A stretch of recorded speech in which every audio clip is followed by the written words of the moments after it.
Infrastructure बिना नितिन गडकरी के चलता ही नहीं है। हाँ, two sides of the same coin. तो पहले स्वागत करना चाहूंगी सर आपका एबीपी के मंच पर, और शुरुआत करूंगी आपके सबसे रीसेंट डिसीजन से।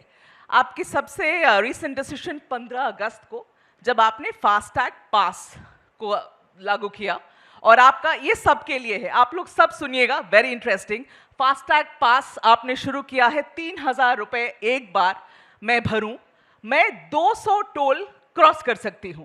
पहले तो ये बताइए कि इससे क्या आपको लगता है कि लोगों के जेबों में आपने पैसे वापस किए हैं?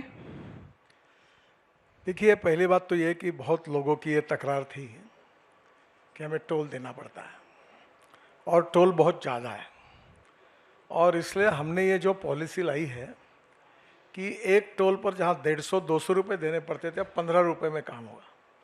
यानी 3,000 रुपये का पास लेने के बाद 200 बार वो टोल क्रॉस कर सकते हैं एक महीने में।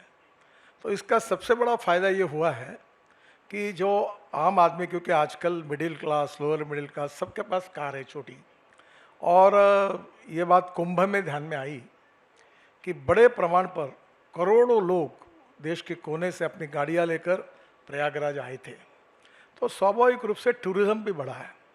अभी बद्रीनाथ केदारनाथ के लिए परमिट राज शुरू करना पड़ा, इतने लोग आने लगे। इसका कारण ये है कि लोग अब खुद की गाड़ी में पूरी फैमिली को साथ में लेकर ये तीर्थाटन और पर्यटन के लिए निकल रहे हैं, और उन लोगों पर ये टोल का बहुत बड़ा बोझा पड़ता था।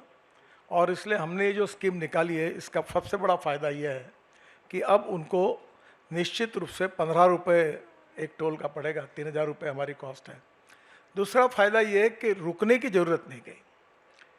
पहली बात तो ये, रुकने के कारण करोड़ रुपए का डीजल फ्यूल खर्चा होता था, लाइन लगती थी, अब कोई पूछने वाला नहीं है। तो इससे प्रदूषण कम होगा, टाइम बचेगा और पैसा भी बचेगा।